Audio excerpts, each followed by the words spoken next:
ನಮಸ್ತೆ ವೀಕ್ಷಕರೇ, ನಾನಿವಾಗ ಬಂಗಡಿ ಮೀನು ಸಾರು ಮಾಡಕತ್ತೀನಿ. ಬಂಗಡಿ ಮೀನು ಸಾರು ಮಾಡೋಕ್ಕಾಗಿ ನಾನು ಏನು ಮಾಡ್ತೀನಿ, ಒಂದು 2 ಚಮಚದಷ್ಟು ಎಣ್ಣೆಯನ್ನು ಹಾಕ್ಕೋತೀನಿ.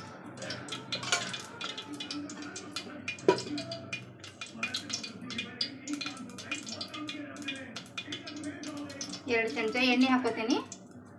ಒಂದು ಸಣ್ಣ ಉಳ್ಳಾಗಡ್ಡೆ ತೊಗೊಂಡೇನಿ ಹಾಕೋತೀನಿ. ಒಂದು ಎಳೆ ಕರಿಬೇವು,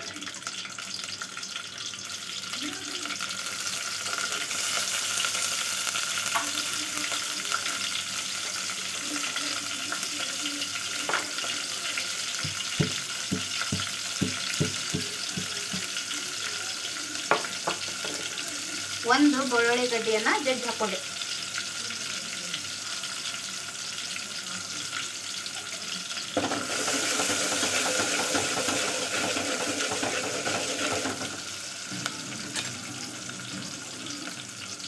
ನಾನಿಲ್ಲಿ ಮಸಾಲೆ ರುಬ್ಬಿಟ್ಕೊಂಡೇನಿ. ಈ ಮಸಾಲೆಗೆ ನಾನು ಏನು ಹಾಕ್ಕೊಂಡೇನಿ ಅಂದ್ರೆ ಕೊಬ್ಬರಿ, ಉಳ್ಳಾಗಡ್ಡಿ, ಅಲ್ಲ ಬೆಳ್ಳುಳ್ಳಿ, ಜೀರಿಗೆ, ಕೊತ್ತಂಬರಿ ಇಷ್ಟನ್ನು ನಾನು ಹುರ್ಕೊಂಡೇನಿ. ಹುಣಸೆ ಹಣ್ಣು ಇಷ್ಟನ್ನು ನಾನು ಹುರ್ಕೊಂಡು ಇದನ್ನು ಮಿಕ್ಸಿಗೆ ಹಾಕಿ ಪೇಸ್ಟ್ ಮಾಡಿ ಇಟ್ಕೊಂಡೇನಿ.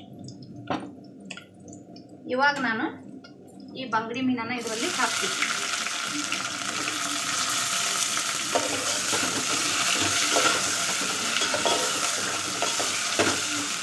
ಈ ತಿರುವಿಟ್ಟಂಥ ಮಸಾಲೆಯನ್ನು, ರುಬ್ಬಿಟ್ಕೊಂಡ ಮಸಾಲೆಯನ್ನು ನಾನು ಇದಕ್ಕೆ ಹಾಕಿದ್ದೆ.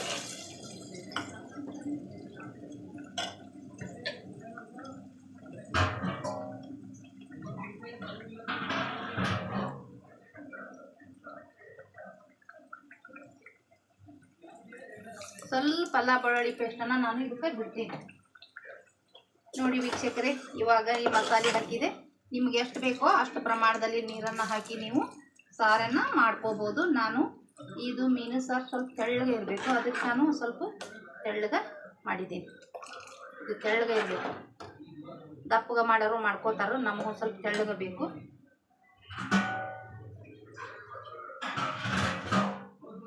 ನಾನು ಒಂದು ಸ್ವಲ್ಪ ತೆಳ್ಳಗೆ ಮಾಡ್ಕೊಂಡಿದ್ದೀನಿ.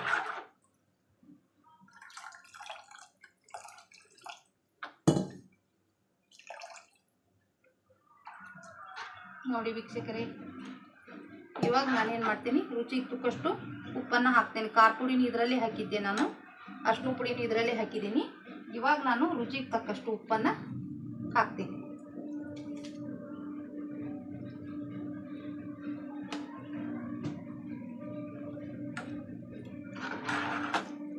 ನೋಡಿ ವೀಕ್ಷಕರೇ, ಮೀನು ಸಾರು ರೆಡಿ ಆಯಿತು.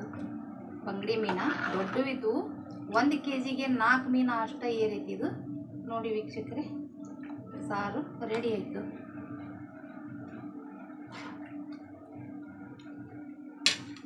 ಒಂದು ಸ್ವಲ್ಪ ಉಪ್ಪನ್ನು ಹಾಕ್ತೇನೆ. ಸ್ವಲ್ಪ ಉಪ್ಪು ನೋಡ್ಕೊಂಡು ಹಾಕಬೇಕು, ಯಾಕಂದ್ರೆ ಉಪ್ಪು ಕಡಿಮೆ ಆಯ್ತು ಅಂದ್ರೆ ನಾವು ಮೇಲ್ಗಡೆಯಿಂದ ಹಾಕೋಬೋದು. ಜಾಸ್ತಿ ಆಯ್ತಂದ್ರೆ ಅದರಿಂದ ತೆಗಿಯೋಕೆ ಆಗೋಂಗಿಲ್ಲ.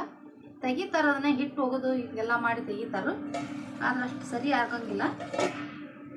ಆದರೂ ಅದು ಉಪ್ಪು ಅನ್ನಿಸ್ತೈತಿ, ಅದಕ್ಕೆ ನಾವು ನೋಡಿಕೊಂಡು ಹಾಕ್ಕೋಬೇಕು. ಬಂಗಡಿ ಮೀನು ಸಾರು ರೆಡಿ ಆಯಿತು. ಸಬ್ಸ್ಕ್ರೈಬ್ ಮಾಡಿ.